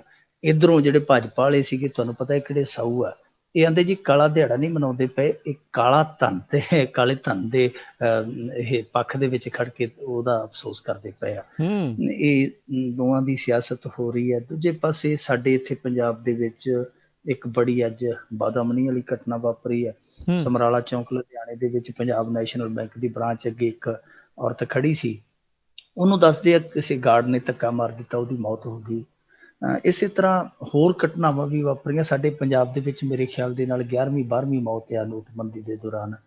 ਇੱਕ ਤੇ ਸਾਬਕਾ ਫੌਜੀ ਹੈ ਜਿਹੜਾ ਪਰਸੋਂ ਮਰਿਆ ਸੀਗਾ, ਇੱਕ ਨੇ ਕੱਲ ਸੁਸਾਈਡ ਕਰਨ ਦੀ ਕੋਸ਼ਿਸ਼ ਕੀਤੀ ਸੀ, ਅੱਜ ਇਹ ਬੀਬੀ ਦੀ ਖਬਰ ਆ ਗਈ। ਡੇਲੀ ਕੋਈ ਨਾ ਕੋਈ ਇਹੋ ਜਿਹੀ ਖਬਰ ਹੈ ਜਿਹੜੀ ਭਾਰਤ ਦੇ ਕਿਸੇ ਕੋਨੇ 'ਚ ਆਉਂਦੀ ਪਈ ਹੈ। ਪਰ ਇਸੇ ਦਰਮਿਆਨ ਸਿਆਸਤ ਹੈ ਜਿਹੜੀ ਉਹ ਥੰਮਦੀ ਨਜ਼ਰ ਨਹੀਂ ਆਉਂਦੀ। ਮਮਤਾ ਬੈਨਰਜੀ ਅੱਜ ਉਹਨੇ ਵੀ ਟਵੀਟ ਕਰਕੇ ਕਿਹਾ ਮੋਦੀ ਬਾਬੂ 90 ਤੇ ਮਰ ਗਏ ਆ, ਹੋਰ ਕਿੰਨੇ। ਇਹ ਵੀ ਆਪਣੇ ਆਪ ਦੇ ਵਿੱਚ ਇੱਕ ਵੱਡੀ ਤੰਜ ਸੀਗੀ। ਮਮਤਾ ਬੈਨਰਜੀ ਕਿਸੇ ਵੀ ਪਾਸੇ ਨਰਿੰਦਰ ਮੋਦੀ ਨੂੰ ਛੱਡਦੀ ਨਹੀਂ ਘੇਰ ਨੂੰ। ਹੁਣ ਇਹਨਾਂ ਸਾਰੇ ਪਹਿਲੂਆਂ ਦੇ ਵਿੱਚ ਇੱਕ ਪਹਿਲੂ ਉਹ ਜਿਹੜਾ ਕਿ ਕਰੋੜਾਂ ਦੀ ਬਰਾਮਦਗੀ ਵਾਲਾ, ਉਹ ਹਮੇਸ਼ਾ ਹੀ ਸਾਹਮਣੇ ਸਿਰ ਕੱਢ ਕੇ ਖੜ ਜਾਂਦਾ ਹੈ। ਜਦੋਂ ਵੀ ਅਸੀਂ ਨੋਟਬੰਦੀ ਦੀ ਗੱਲ ਕਰਦੇ ਹਾਂ, ਜਦੋਂ ਵੀ ਅਸੀਂ ਲੋਕਾਂ ਦੀਆਂ ਮੁਸ਼ਕਲਾਂ ਦੀ ਗੱਲ ਕਰਦੇ ਹਾਂ ਕਿ ਫਲਾਣਾ ਬੰਦਾ 2 ਦਿਨ ਹੋ ਗਏ ਆ, ਉਹ ਰੋਟੀ ਪਾਣੀ ਵੀ ਘਰੋਂ ਉੱਥੇ ਮੰਗਾ ਲੈਂਦਾ, ਉੱਥੇ ਟਿਫਨ 'ਚ 2 ਬੁਰਕੀਆਂ ਭੰਨ ਕੇ ਉੱਥੇ ਲਾਈਨ 'ਚ ਲੱਗ ਜਾਂਦਾ, ਫਿਰ ਸ਼ਾਮ ਨੂੰ ਘਰ ਨੂੰ ਪਰਤ ਆਉਂਦਾ, ਕਿਉਂਕਿ ਜਦੋਂ ਨੂੰ ਉਹਦੀ ਵਾਰੀ ਆਉਂਦੀ ਹੈ ਬੈਂਕ ਦੇ ਅੱਗੇ ਉਹ ਜਿਹੜਾ ਬੋਰਡ ਜਿਹਾ ਲਟਕ ਜਾਂਦਾ ਜੀ ਕਿ ਨੋ ਕੈਸ਼, ਜੀ। ਜਦੋਂ ਅਸੀਂ ਇਹਨਾਂ ਮੁਸ਼ਕਲਾਂ ਦੀ ਗੱਲ ਕਰਦੇ ਹਾਂ ਤੇ ਨਾਲ ਦੀ ਨਾਲ ਸਾਡਾ ਕੋਈ ਸਾਥੀ ਖਬਰ ਕੱਢ ਖਲੋਂਦਾ ਹੈ ਕਿ ਆਹ ਦੇਖੋ ਫਲਾਣੀ ਥਾਂ ਤੇ ਇੰਨੀ ਕਰੰਸੀ ਫੜੀ ਗਈ। ਅੱਜ ਤੁਸੀਂ ਹੈਰਾਨ ਹੋ ਕੇ ਚੇਨਈ ਦੇ ਵਿੱਚੋਂ 90 ਕਰੋੜ ਦੀ ਬਰਾਮਦਗੀ ਹੋਈ ਹੈ। ਹੈਰਾਨ ਰਹਿ ਜਾਓਗੇ ਕਿ 90 ਕਰੋੜ ਦੇ ਵਿੱਚੋਂ 70 ਕਰੋੜ ਦੀ ਕਰੰਸੀ ਨਵੀਂ ਨੋਟਾਂ ਦੀ ਕਰੰਸੀ ਹੈ। ਦੱਸੋ। 70 ਕਰੋੜ ਦੀ। ਔਰ ਸਭ ਤੋਂ ਵੱਡੀ ਗੱਲ ਕਿ 100 ਕਿਲੋ ਗੋਲਡ ਬਰਾਮਦ ਹੋਇਆ। ਸ਼ੇਖਰ ਰੈਡੀ ਹੈ, ਸ਼੍ਰੀਨਿਵਾਸ ਰੈਡੀ ਹੈ, ਇੱਕ ਪ੍ਰੇਮ ਨਾਂ ਦੇ, ਇਹ 3 ਬੰਦੇ ਫੜੇ ਆ। ਹੁਣ ਇੱਕ ਚੀਜ਼ ਹੋਰ ਬੜੀ ਦਿਲਚਸਪ ਇੱਥੋਂ ਨਿਕਲ ਕੇ ਆ ਰਹੀ ਹੈ। ਇਹ ਜਿਹੜੇ ਬੰਦੇ ਕਾਰੋਬਾਰੀ ਹੈ ਜੋ ਇਹ ਧੰਦਾ ਕਰਦੇ ਪਏ ਸਨ, ਗੁਰਖ ਧੰਦਾ ਕਰਦੇ ਪਏ ਸਨ, ਇਹ ਜਿਹੜਾ ਮੁੱਖ ਮੰਤਰੀ ਬਣਿਆ ਪਨੀਰ ਸੇਲਮ, ਜੀ ਜਿਹਦੀ ਮੈਂ ਜੀ ਤੁਹਾਨੂੰ ਕਹਾਣੀ ਸੁਣਾਈ ਸੀ, ਜੈ ਜੀ। ਲਲਿਤਾ ਦੀ ਥਾਂ ਤੇ ਮੁੱਖ ਮੰਤਰੀ ਬਣਿਆ, ਚਾਹ ਵਾਲਾ ਹੀ ਆ ਉਹ ਵੀ। ਤੇ ਹੂੰ। ਉਹ ਕਨੈਕਸ਼ਨ ਹੈ ਜਿਹੜਾ ਉਹਦੇ ਨਾਲ ਜੁੜ ਰਿਹਾ ਕਿ ਇਹ ਬੰਦੇ ਉਹਦੇ ਬਹੁਤ ਜ਼ਿਆਦਾ ਨਜ਼ਦੀਕੀ ਸੀਗੇ। ਇਹ ਮਨੀ ਐਕਸਚੇਂਜ ਦਾ ਕੰਮ ਕਰਦੇ ਪਏ ਸੀ ਜਿਹੜੇ, ਉਹ ਉਸੇ ਸ਼ਹਿਰ ਤੇ ਕਰਦੇ ਪਏ ਸੀਗੇ। ਪਨੀਰ ਸੇਲਮ ਦਾ ਨਾਂ ਆ ਰਿਹਾ ਹੈ। ਹਾਲੇ ਇਸ ਗੱਲ ਦੀ ਪੁਸ਼ਟੀ ਨਹੀਂ ਹੋ ਸਕੀ ਕਿ ਕੀ ਪਨੀਰ ਸੇਲਮ ਦਾ ਸਿੱਧੇ ਤੌਰ ਤੇ ਕੋਈ ਇਹਦੇ ਵਿੱਚ ਹੱਥ ਹੈ ਜਾਂ ਨਹੀਂ, ਪਰ ਨਾਂ ਲੱਗ ਰਿਹਾ ਕਿ ਪਨੀਰ ਸੇਲਮ ਦੇ ਇਹ ਬਹੁਤ ਨਜ਼ਦੀਕੀ ਬੰਦੇ ਸਨ। ਹੁਣ ਅਸੀਂ ਕੱਲ ਪਰਸੋਂ ਹੀ ਜ਼ਿਕਰ ਕਰਕੇ ਹਟੇ ਹਾਂ ਕਿ ਇੱਕ ਚਾਹ ਵਾਲਾ ਦੂਜੇ ਚਾਹ ਵਾਲੇ ਨੂੰ ਸਿੱਧਾ ਚੱਲਣ ਦੇਗਾ, ਐਸਾ ਜਾਪਦਾ ਨਹੀਂ। ਮੇਰੇ ਖਿਆਲ ਦੇ ਨਾਲ ਉਧਰ ਵੀ ਕਾਫੀ ਆ ਜਿਹੜਾ ਕੱਸਿਆ ਜਾ ਰਿਹਾ। ਪਰ ਸਾਰੇ ਪਾਸਿਓਂ ਜੇ ਅਸੀਂ ਸੋਚਦੇ ਹਾਂ ਕਿ ਇੰਨੀਆਂ ਵੱਡੀਆਂ ਬਰਾਮਦਗੀਆਂ, ਕਿਤੋਂ 90 ਕਰੋੜ, ਕਿਤੇ 3 ਕਰੋੜ, ਕਿਤੋਂ ਇੰਨੇ ਲੱਖ, ਉਨੇ ਲੱਖ, ਇਹ ਸਾਰਾ ਪੈਸਾ ਆਖਰ ਆ ਕਿੱਥੋਂ ਰਿਹਾ ਹੈ? ਸੋਰਸ ਕੀ ਹੈ ਇਸ ਪੈਸੇ ਦਾ? ਇਹ ਬੈਂਕਾਂ ਵਾਲੇ ਦਿੰਦੇ ਆ ਜਾਂ ਜਿੱਥੇ ਨੋਟ ਛਪਦੇ ਆ ਉੱਥੋਂ ਹੀ ਕੋਈ ਟਰੱਕ ਪਾਸਿਓਂ ਲੱਗ ਜਾਂਦਾ, ਉੱਥੋਂ ਹੀ ਆ ਜਾਂਦੇ ਆ। ਹੁਣ ਦੇਖੋ ਸਾਰੇ ਨੋਟਾਂ ਤੇ ਸੀਰੀਅਲ ਨੰਬਰ ਹੁੰਦਾ, ਬੈਚ ਨੰਬਰ ਹੁੰਦਾ, ਸਾਰਾ ਕੁਝ ਹੁੰਦਾ ਹੈ। ਪਰ ਬਾਵਜੂਦ ਇਸ ਦੇ ਸਰਕਾਰ ਅੱਜ ਤੱਕ ਕਿਸੇ ਵੀ ਮਾਮਲੇ 'ਚ ਜੜ ਤੱਕ ਨਹੀਂ ਪਹੁੰਚੀ ਕਿ ਕਿਹੜਾ ਬੰਦਾ ਏਡੀ ਵੱਡੀ ਸਪਲਾਈ ਹੈ ਜਿਹੜੀ ਇਹਨਾਂ ਲੋਕਾਂ ਨੂੰ ਕਰਦਾ, ਜਿਹੜੇ ਅੱਗੇ ਇੱਕ ਧੰਦਾ ਕਰਦੇ ਆ, ਜਿਹੜੇ 100 ਦੇ 60 ਦਿੰਦੇ ਆ, 100 ਦੇ 70 ਦਿੰਦੇ ਆ। ਸੋ ਜ਼ਰੂਰਤ ਆ, ਸਿਆਸਤ ਤੇ ਆਪਣੀ ਥਾਂ ਤੇ ਹੋ ਹੀ ਜਾਂਦੀ ਆ, ਉਹ ਤੇ ਮੁਬਾਰਕ ਹੈ, ਉਹਨਾਂ ਨੇ ਕੰਮ ਇਹੀ ਕਰੀ ਜਾਣਾ। ਲੋਕਾਂ ਦਾ ਪੈਸਾ ਜਿਹੜਾ ਉਹ ਰੌਲੇ ਰੱਪੇ ਦੇ ਵਿੱਚ ਉੱਥੇ ਵਹਾਉਂਦੇ ਆ, ਆਪਣੀ ਸਿਆਸਤ ਚਮਕਾਉਂਦੇ ਆ। ਪਰ ਕੋਈ ਵੀ ਬੰਦਾ ਇਸ ਪਾਸੇ ਸਵਾਲ ਨਹੀਂ ਕਰਦਾ ਪਿਆ ਕਿ ਆਖਰ ਪਤਾ ਤੇ ਲੱਗਣਾ ਚਾਹੀਦਾ ਹੈ ਕਿ ਬੈਂਕਾਂ ਵਾਲੇ ਇਹ ਖੇਡ ਖੇਡਦੇ ਪਏ ਰਲ ਕੇ, ਜਾਂ ਜਿਹੜੇ ਛਾਪੇਖਾਨਿਆਂ ਦੇ ਵਿੱਚੋਂ ਕੋਈ ਨਾ ਕੋਈ ਇਹੋ ਜਿਹੇ ਸਲਾਗੇ ਬੈਠੇ ਜਿਹੜੇ ਇਧਰੋਂ ਧੱਕ ਕੇ ਤੇ ਉਧਰ ਕਰ ਦਿੰਦੇ, ਉਧਰੋਂ ਧੱਕ ਇੱਧਰ ਕਰ ਦਿੰਦੇ ਆ। ਜੀ ਜੀ। ਅਤੇ ਅੱਗੇ ਆਪਾਂ ਗੱਲ ਕਰੀਏ ਮਿੰਟੂ ਜੀ, ਵੀ ਕਾਂਗਰਸ ਦੀ ਸੂਚੀ ਫੇਰ ਟਲੀ, ਸ਼ੁਭ ਸੰਕੇਤ ਤਾਂ ਨਹੀਂ ਹੈ? ਇਹ ਸ਼ੁਭ ਸ਼ਬਦ ਨਾਲ ਹੀ ਵੈਰ ਹੀ ਪੈ ਗਿਆ ਮੇਰੇ ਖਿਆਲ ਦੇ ਨਾਲ ਕਾਂਗਰਸ ਦਾ। ਤੇ ਸ਼ੁਭ ਤੇ ਕੁਝ ਹੋ ਹੀ ਨਹੀਂ ਰਿਹਾ। ਹਮੇਸ਼ਾ ਹੀ ਕਾਂਗਰਸ ਜਿਹੜੀ ਹੈ ਵਿਚਾਰੀ, ਉਹ ਸ਼ੁਭ ਨੂੰ ਤੇ ਤਰਸਦੀ ਰਹਿੰਦੀ ਹੈ। ਕੋਈ ਸ਼ੁਭ ਘੜੀ ਆਵੇ, ਸ਼ੁਭ ਲਾਭ ਹੋਵੇ, ਪਰ ਉਹ ਸ਼ੁਭ ਹੁੰਦਾ ਹੀ ਨਹੀਂ, ਅਸ਼ੁਭ ਹੀ ਹੁੰਦਾ, ਅਸ਼ੁਭ ਹਾਨੀਆਂ ਹੁੰਦੀਆਂ। ਅੱਜ ਬੜੀ ਉਮੀਦ ਸੀਗੀ, ਸਾਰਿਆਂ ਨੂੰ ਤਵੱਕੋ ਸੀਗੀ ਕਿ ਅੱਜ ਇਹਨਾਂ ਦੀ ਜਿਹੜੀ ਪਹਿਲੀ ਸੂਚੀ ਆ ਜਾਏਗੀ। ਪਹਿਲੀ ਸੂਚੀ 'ਚ ਹੀ ਸਾਰੇ ਉਮੀਦਵਾਰ ਲਗਭਗ ਆ ਜਾਣਗੇ। ਪਰ ਹੋਇਆ ਕੀ ਕਿ ਦੇਰ ਸ਼ਾਮ ਤੱਕ ਉਡੀਕਦੇ ਲੋਕਾਂ ਦੀਆਂ ਅੱਖਾਂ ਪਥਰਾ ਗਈਆਂ, ਪਰ ਇਹਨਾਂ ਦੀ ਸੂਚੀ ਨਹੀਂ ਆਈ। ਜੀ ਉਹਦਾ ਕਾਰਨ ਜਿਹੜਾ ਆ, ਹੁਣ ਕਾਂਗਰਸੀ ਤੇ ਇਹ ਕਹਿੰਦੇ ਜੀ ਸਾਡੀ ਸਕਰੀਨਿੰਗ ਕਮੇਟੀ ਨੇ ਦੁਬਾਰਾ ਮੀਟਿੰਗ ਕਰਨੀ ਹੈ, ਪਰ ਵਿੱਚੋਂ ਚੀਜ਼ਾਂ ਹੋਰ ਨਿਕਲ ਕੇ ਸਾਹਮਣੇ ਆ ਰਹੀਆਂ। ਇੱਕ ਤੇ ਇਹ ਅੱਜ ਨਿਕਲ ਆਈ ਕਿ ਪ੍ਰਤਾਪ ਸਿੰਘ ਬਾਜਵਾ ਰਾਹੁਲ ਗਾਂਧੀ ਦੇ ਨਾਲ ਵੀ ਭਿੜਿਆ, ਇਹਨਾਂ ਦੀ ਹਲਕੀ ਤਕਰਾਰ ਹੋਈ ਹੈ, ਔਰ ਉੱਥੋਂ ਰੁੱਸ ਕੇ ਵੀ ਆਇਆ ਪ੍ਰਤਾਪ ਬਾਜਵਾ। ਉੱਥੇ ਜਿਹੜੀ ਇਹਦੀ ਆਪਦੀ ਰਿਹਾਇਸ਼ ਹੈ ਦਿੱਲੀ ਦੇ ਵਿੱਚ, ਉੱਥੇ ਜਾ ਕੇ ਇਹਨੇ ਆਪਦੇ ਸਮਰਥਕਾਂ ਨਾਲ ਇੱਕ ਮੀਟਿੰਗ ਵੀ ਕੀਤੀ ਹੈ। ਦੂਜੀ ਗੱਲ ਇਹ ਨਿਕਲ ਕੇ ਆ ਰਹੀ ਹੈ ਸਾਹਮਣੇ ਕਿ ਸਹਿਮਤੀ ਨਹੀਂ ਬਣ ਪਾ ਰਹੀ। ਜਿਹੜੀ ਗੱਲ ਦਾ ਅੰਦੇਸ਼ਾ ਇਹਨਾਂ ਨੂੰ, ਜਿਹੜੀ ਗੱਲ ਦਾ ਖਦਸ਼ਾ ਹੈ ਕਿ ਸਾਡੀ ਖਖੜੀ ਕਿਤੇ ਖਿਲਰ ਨਾ ਜਾਵੇ, ਉਹ ਡਰ ਫਿਰ ਅੱਗੇ ਆ ਗਿਆ ਅੱਜ ਵੀ, ਕਿਉਂਕਿ ਧੜੇਬੰਦੀ ਵੀ ਹੈ, ਨਾਰਾਜ਼ਗੀ ਵੀ ਹੈ, ਟਿਕਟਾਂ ਦੀ ਵੰਡ ਨੂੰ ਲੈ ਕੇ ਕਿਤੇ ਨਾ ਕਿਤੇ ਬੇਚੈਨੀ ਵੀ ਹੈ। ਇਹਨਾਂ ਨੂੰ ਡਰ ਆ ਕਿ ਅਸੀਂ ਜੋ ਗੱਡੀ ਪਟੜੀ ਤੇ ਚੜਾਈ ਹੈ, ਕਿਤੇ ਸਾਡੀ ਸੂਚੀ ਉਸ ਗੱਡੀ ਨੂੰ ਪੈਂਚਰ ਨਾ ਕਰ ਦੇਵੇ। ਜੀ ਹੁਣ ਦੇਖੋ ਪ੍ਰਤਾਪ ਸਿੰਘ ਬਾਜਵਾ ਕੀ ਹੈ, ਪ੍ਰਤਾਪ ਸਿੰਘ ਬਾਜਵਾ ਆਪਣੇ ਧੜੇ ਲਈ ਵੱਧ ਤੋਂ ਵੱਧ ਟਿਕਟਾਂ ਲੋਚਦਾ। ਬੀਬੀ ਅੰਬਿਕਾ ਸੋਨੀ ਹੈ, ਉਹ ਵੀ ਆਪਦੇ ਨੇੜਵਾਂ ਨੂੰ ਟਿਕਟ ਦਿਵਾਉਣਾ ਚਾਹੁੰਦੀ ਹੈ। ਜਿਹੜਾ ਰਵਨੀਤ ਬਿੱਟੂ ਹੈ, ਉਹ ਵੀ ਇੱਕ ਟਿਕਟ ਭਾਲਦਾ ਹੈ। ਇਸ ਤਰ੍ਹਾਂ ਇਹ ਨਾ ਇੱਕ ਗਰੁੱਪ ਬਣਿਆ ਹੋਇਆ ਜਿਹੜਾ ਕੈਪਟਨ ਤੋਂ ਲਾਂਭੇ ਖੜਾ ਹੈ, ਤੇ ਖੜਾ ਉਹ ਆਪਣੇ ਹੱਕ ਵਾਸਤੇ ਆ। ਉਹ ਕਹਿੰਦਾ ਕਿ ਸਾਡਾ ਇਹਨਾਂ ਕੋਈ ਹੱਕ ਬਣਦਾ, ਜੇ ਕੈਪਟਨ ਸਰਵਣ ਸਿੰਘ ਫਲੌਰ ਨੂੰ ਸੱਦ ਕੇ ਟਿਕਟ ਦੇ ਸਕਦਾ 2 ਦਿਨਾਂ ਦੇ ਵਿੱਚ, ਤੇ ਅਸੀਂ ਤੇ ਬਹੁਤ ਪੁਰਾਣੇ ਵਰਕਰ ਆ, ਸਾਡੇ ਬੰਦਿਆਂ ਨੂੰ ਤੇ ਇਹਨਾਂ ਚਿਰ ਕੰਮ ਕਰਦਿਆਂ ਨੂੰ ਹੋ ਗਿਆ। ਸੋ ਇਹ ਚੀਜ਼ਾਂ, ਇੱਕ ਤੇ ਜਿਹੜੀ ਲੌਬਿੰਗ ਹੋ ਰਹੀ ਹੈ ਕਾਂਗਰਸ ਦੇ ਅੰਦਰ, ਪ੍ਰਤਾਪ ਸਿੰਘ ਬਾਜਵਾ ਹੋਏ, ਚਾਹੇ ਅੰਬਿਕਾ ਸੋਨੀ, ਚਾਹੇ ਹੋਰ ABC ਜੋ ਵੀ ਹੋਣ, ਉਹ ਦੂਜਾ ਇਹ ਹੈ ਕਿ ਜਿਹੜੇ ਇਹ ਅਕਾਲੀ ਆਏ ਆ, ਜਿਨ੍ਹਾਂ ਨੂੰ ਤਤਫਟ ਇਹਨਾਂ ਨੇ ਟਿਕਟਾਂ ਲਈ ਆਪਣੇ ਆਪ ਨੂੰ ਤਿਆਰ ਕੀਤਾ, ਉਹਨਾਂ ਦੇ ਵਿੱਚ ਕਿਤੇ ਰੌਲਾ ਰੱਫੜ ਆ ਕਿ ਜੇ ਇਹਨਾਂ ਨੂੰ ਟਿਕਟਾਂ ਦੇ ਦਿੱਤੀਆਂ ਤੇ ਸਾਡੇ ਉਹਨਾਂ ਹਲਕਿਆਂ ਦੇ ਵਿੱਚ ਬਗਾਵਤ ਨਾ ਹੋ ਜੇ। ਇਸ ਕਰਕੇ ਹੁਣ ਦੁਬਾਰਾ ਜਿਹੜੀ ਸਕਰੀਨਿੰਗ ਕਮੇਟੀ ਹੈ, ਦੇਖੋ ਸਕਰੀਨਿੰਗ ਕਮੇਟੀ ਦਾ ਕੰਮ ਖਤਮ ਹੋ ਚੁੱਕਾ ਸੀਗਾ। ਪਹਿਲਾਂ ਇਹਨਾਂ ਦੇ 1300-1400 ਜਿਹੜੇ ਚਾਹਵਾਨ ਸਨ, ਉਹਨਾਂ ਨੇ ਅਰਜ਼ੀਆਂ ਦਿੱਤੀਆਂ, ਸਕਰੀਨਿੰਗ ਕਮੇਟੀ ਨੇ ਉਹਨਾਂ ਨੂੰ ਸ਼ਾਰਟ ਕਰਕੇ ਲਗਭਗ 650 ਦੇ ਵਿੱਚ ਸਮਾ ਦਿੱਤਾ। ਸਕਰੀਨਿੰਗ ਕਮੇਟੀ ਨੇ ਆਪਦਾ ਕੰਮ ਕਰਕੇ ਜਿਹੜੀ ਇਹਨਾਂ ਦੀ ਇਲੈਕਸ਼ਨ ਕਮੇਟੀ ਹੈ ਉਹਨੂੰ ਅੱਗੇ ਕਰ ਦਿੱਤਾ ਫਾਰਵਰਡ। ਇਲੈਕਸ਼ਨ ਕਮੇਟੀ ਨੇ ਸਾਰੀ ਸੂਚੀ ਤਿਆਰ ਕਰ ਲਈ, ਪਰ ਫਿਰ ਹੁਣ ਕਹਿ ਦੇਣਾ ਜੀ ਸਕਰੀਨਿੰਗ ਕਮੇਟੀ ਜਿਹੜੀ ਵੇਖੇਗੀ। ਇੱਥੋਂ ਪਤਾ ਲੱਗਦਾ ਹੈ ਕਿ ਸਕਰੀਨਿੰਗ ਕਮੇਟੀ ਕੋਈ ਰਿਸਕ ਨਹੀਂ ਲੈਣਾ ਚਾਹੁੰਦੀ। ਉਹਨਾਂ ਨੇ ਦੁਬਾਰਾ ਇਹਨਾਂ ਦੇ ਬਿਊਰੇ ਮੰਗਾਏ ਹੋਣੇ, ਦੁਬਾਰਾ ਜਿਹੜੇ ਇਹਨਾਂ ਦੇ ਇੰਟਰਨਲ ਸਰਵੇ ਆ ਉਹਨਾਂ ਦੀਆਂ ਰਿਪੋਰਟਾਂ ਮੰਗਾਈਆਂ ਹੋਣਗੀਆਂ ਕਿ ਕਿਹੜੇ ਕਿਹੜੇ ਬੰਦੇ ਬਗਾਵਤ ਕਰ ਸਕਦੇ ਆ, ਕਿਹੜੇ ਕਿਹੜੇ ਬੰਦੇ ਬਗਾਵਤ ਕਰਨ ਦੀ ਸੂਰਤ ਦੇ ਵਿੱਚ ਨੁਕਸਾਨ ਕਰਨ ਦਾ ਦਮ ਰੱਖਦੇ ਆ, ਕਿਹੜੇ ਉਹ ਬੰਦੇ ਆ ਜਿਨ੍ਹਾਂ ਨੂੰ ਟਿਕਟ ਨਾ ਵੀ ਮਿਲੇ ਉਹ ਵਫਾਦਾਰੀ ਕਰਨਗੇ। ਇਹ ਸਾਰਾ ਕੁਝ ਹੁਣ ਦੁਬਾਰਾ ਤੋਂ ਹੋਏਗਾ। ਇੱਥੋਂ ਨਤੀਜਾ ਇਹ ਕੱਢਿਆ ਜਾ ਸਕਦਾ ਹੈ ਕਿ 2-4 ਦਿਨ ਘੱਟੋ ਘੱਟ ਹੈ ਜਿਹੜੀ ਸੂਚੀ ਉਹ ਹਾਲੇ ਇਹਨਾਂ ਦੀ ਰਿਲੀਜ਼ ਨਹੀਂ ਹੋਏਗੀ। ਅੱਜ ਕੈਪਟਨ ਅਮਰਿੰਦਰ ਸਿੰਘ ਵੀ ਵਾਹਵਾ ਖਫਾ ਨਜ਼ਰ ਆਇਆ ਜਦੋਂ ਅੱਜ ਵੀ ਇਹ ਮੁਲਤਵੀ ਹੋ ਗਈ ਸੂਚੀ ਜਾਰੀ ਕਰਨ ਦੀ ਤਰੀਕ ਤੇ। ਫਿਰ ਕੈਪਟਨ ਦੱਸਦੇ ਉੱਥੋਂ ਖਿਸਕੀ ਗਿਆ, ਉਹਨੇ ਮੀਡੀਆ ਨੂੰ ਵੀ ਸੰਬੋਧਨ ਕੀਤਾ। ਕੈਪਟਨ ਨੂੰ ਇਹ ਸੀਗਾ ਕਿਉਂਕਿ 3 ਤਰੀਕ ਨੂੰ ਪਹਿਲਾਂ ਕੈਪਟਨ ਨੇ ਕਿਹਾ ਸੀ ਆਜੂਗੀ ਸੂਚੀ, ਨਹੀਂ ਆਈ। 8 ਦਾ ਕਿਹਾ, 8 ਨੂੰ ਵੀ ਮੁਲਤਵੀ ਹੋ ਗਈ। ਕੈਪਟਨ ਹੁਣ ਜਾਵੇ ਤੇ ਜਾਵੇ ਕਿਹੜੇ ਪਾਸੇ? ਕਿਉਂਕਿ ਇੱਕ ਤੇ ਇਹ ਕੈਪਟਨ ਹਰੇਕ ਵਾਰੀ ਆਪਣੀ ਜ਼ੁਬਾਨ ਤੋਂ ਝੂਠਾ ਪੈਂਦਾ ਜਾ ਰਿਹਾ। ਦੂਜਾ ਇਹ ਕਿ ਜਿਹੜਾ ਨੁਕਸਾਨ 2012 ਚ ਇਸ ਤਰ੍ਹਾਂ ਟਿਕਟਾਂ ਦੇਰੀ ਚ ਅਨਾਉਂਸ ਕਰਨ ਦੇ ਵਿੱਚ, ਦੇਰੀ ਕਰਨ ਦੇ ਵਿੱਚ ਜੋ ਹੋਇਆ ਸੀ ਨੁਕਸਾਨ, ਉਹੀ ਲਗਭਗ ਸਿਚੁਏਸ਼ਨ ਹੈ ਜਿਹੜੀ ਫਿਰ ਬਣਦੀ ਨਜ਼ਰ ਆਉਂਦੀ ਹੈ। ਜੀ ਜੀ। ਅਗਲੀ ਜੇ ਆਪਾਂ ਗੱਲ ਕਰੀਏ ਵੀ ਸ਼ੇਰ ਸਿੰਘ ਘੁਬਾਇਆ ਤੇ ਸਰਕਾਰ ਆਈ ਆਮੋ ਸਾਹਮਣੇ। ਦੇਖੋ ਸ਼ੇਰ ਸਿੰਘ ਘੁਬਾਇਆ ਵਿਚਾਰਾ ਫਸ ਗਿਆ ਕਸੂਤਾ। ਜਿੰਦ ਕੱਲੀ ਤੇ ਮਲਾਜ਼ੇਦਾਰ ਵਾਲੇ, ਮੈਂ ਕਿਹਦਾ ਮਾਣ ਰੱਖ ਲਾਂ। ਜਾਂ ਉਹ ਵੀ ਕਹਿ ਦਿੰਦੇ ਆ ਕਿ ਮੈਂ ਲਿਹਾਜ਼ਣ ਬਾਲੀ ਸਾਰਾ ਪਿੰਡ ਸਵਾਲੀ। ਉਹ ਹੁਣ ਲਿਹਾਜ਼ਣ ਆ ਸ਼ੇਰ ਸਿੰਘ ਘੁਬਾਇਆ, ਕਾਂਗਰਸ ਨਾਲ ਵੀ ਵਿਚਾਰਾ ਲਿਹਾਜ਼ ਹੀ ਪਾ ਬੈਠਾ ਆ। ਉਧਰੋਂ ਸੁਖਬੀਰ ਸਿੰਘ ਬਾਦਲ ਹੈ ਜਿਹੜਾ, ਉਹ ਵੀ ਕਹਿੰਦਾ ਕਿ ਇੰਨੀ ਛੇਤੀ ਛੱਡ ਕੇ ਕਿੱਧਰ ਜਾਏਗਾ।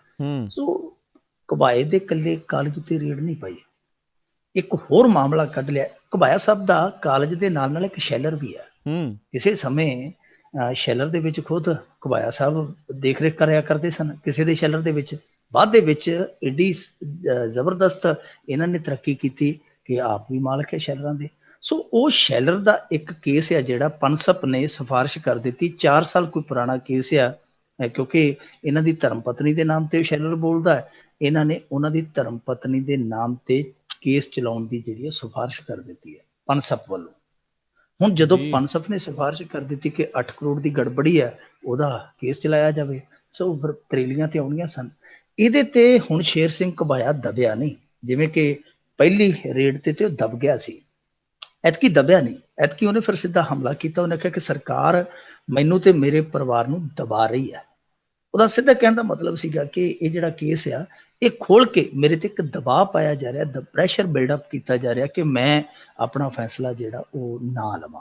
ਸੋ ਇਹ ਦੁਬਾਰਾ ਤੋਂ ਚੀਜ਼ ਜਿਹੜੀ ਆ ਸਾਡੇ ਸਾਹਮਣੇ ਖੁੱਲ ਕੇ ਆ ਗਈ ਹੈ। ਰਾਜਲਾ ਜਦੋਂ ਆਮ ਆਦਮੀ ਪਾਰਟੀ 'ਚ ਗਿਆ, ਇਹਦੇ ਨਾਲ ਵੀ ਇਸੇ ਤਰ੍ਹਾਂ ਹੀ ਹੋਇਆ ਸੀਗਾ। ਇਹਦਾ ਵੀ ਸ਼ੈਲਰ ਆ, ਨਾਲ ਦੀ ਨਾਲ ਇਹਦੇ ਖਿਲਾਫ ਵੀ ਕੇਸ ਖੁੱਲ ਗਿਆ ਸੀਗਾ। ਤੁਹਾਨੂੰ ਯਾਦ ਹੋਣਾ 2 OSD ਜਦੋਂ PPP ਬਣੀ ਆ, ਸਾਡੇ ਇਲਾਕੇ ਦੇ 2 OSD ਸੀਗੇ। ਮਨਪ੍ਰੀਤ ਬਾਦਲ ਦੇ ਬੜੇ ਮਿੱਤਰ ਸਨ। ਮਨਪ੍ਰੀਤ ਬਾਦਲ ਦੇ ਨਾਲ ਹੀ ਦਾਜ ਦੇ ਵਿੱਚ ਚਲੇ ਗਏ ਜਦੋਂ ਉਹਨੇ ਪਾਰਟੀ ਬਣਾਈ। ਉਹ ਚਲੇ ਤੇ ਗਏ, ਫਿਰ ਉਹ ਜਿਵੇਂ ਲਿਆਂਦੇ ਸੁਖਬੀਰ ਬਾਦਲ ਨੇ ਮੋੜ ਕੇ, ਉਹ ਸਾਡੇ ਇਲਾਕੇ ਨੂੰ ਪਤਾ, ਉਹਨਾਂ ਦੀਆਂ ਇੱਟਾਂ ਤੱਕ ਗਿਣ ਲਈਆਂ ਗਈਆਂ। ਉਹਨਾਂ ਦੇ ਘਰੇ ਵਿਜੀਲੈਂਸ ਐਂ ਬਹਿ ਗਈ ਜਿਵੇਂ ਕਰਜ਼ਾ ਲੈਣ ਵਾਲੇ ਆ ਕੇ ਬਹਿ ਜਾਂਦੇ ਆ ਨਾ ਸਵੇਰੇ ਕਿ ਆਓ ਭਾਈ ਅਸੀਂ ਤਾਂ ਹੀ ਉੱਠਾਂਗੇ ਜੇ ਤੁਸੀਂ ਸਾਨੂੰ ਕੁਛ ਦਿਓਗੇ। ਫਿਰ ਵਿਜੀਲੈਂਸ ਵਾਲੇ ਵੀ ਐਂ ਬਹਿ ਜਾਂਦੇ ਸੀ ਉਹਨਾਂ ਦੇ ਘਰੇ ਆ ਕੇ ਸਵੇਰੇ ਕਿ ਲਿਆਓ ਬੰਦੇ ਅਸੀਂ ਤੇ ਲੈ ਕੇ ਜਾਣੇ ਆ। ਪਰ ਉਹਨਾਂ ਨੂੰ ਜਿਸ ਤਰ੍ਹਾਂ ਇੱਜ਼ਤ ਮਾਨ ਨਾਲ ਲਿਆਂਦਾ ਉਹ ਸਾਡੇ ਇਲਾਕੇ ਨੇ ਵੇਖਿਆ। ਸੋ ਜੇ ਅਸੀਂ ਕਹਿੰਦੇ ਆ ਨਾ ਕਿ ਜੀ CBI ਕੇਂਦਰ ਦਾ ਤੋਤਾ ਹੈ ਤੇ ਇੱਥੇ ਕਹਿਣਾ ਪਏਗਾ ਵਿਜੀਲੈਂਸ ਇੱਥੋਂ ਦੀ ਸਰਕਾਰ ਦੀ ਮਹਿਨਾ। ਤੋਤਾ ਮਹਿਨਾ ਕੀ ਕਹਾਣੀ ਤੋਂ ਸਦੀਆਂ ਪੁਰਾਣੀ ਹੋ ਗਈ, ਇੱਥੇ ਨਵੀਂ ਹੈ। ਸੋ ਇੱਥੇ ਵੀ ਸਾਰਾ ਕੁਛ ਹੈ ਜਿਹੜਾ ਉਹ ਚੱਲਦਾ ਇਸ਼ਾਰੇ ਤੇ। ਹੁਣ ਤੁਸੀਂ ਦੇਖੋ ਜੇ ਗੜਬੜੀ ਸੀ 4 ਸਾਲ ਤੁਸੀਂ ਦੱਬੀ ਕਿਉਂ ਰੱਖਿਆ?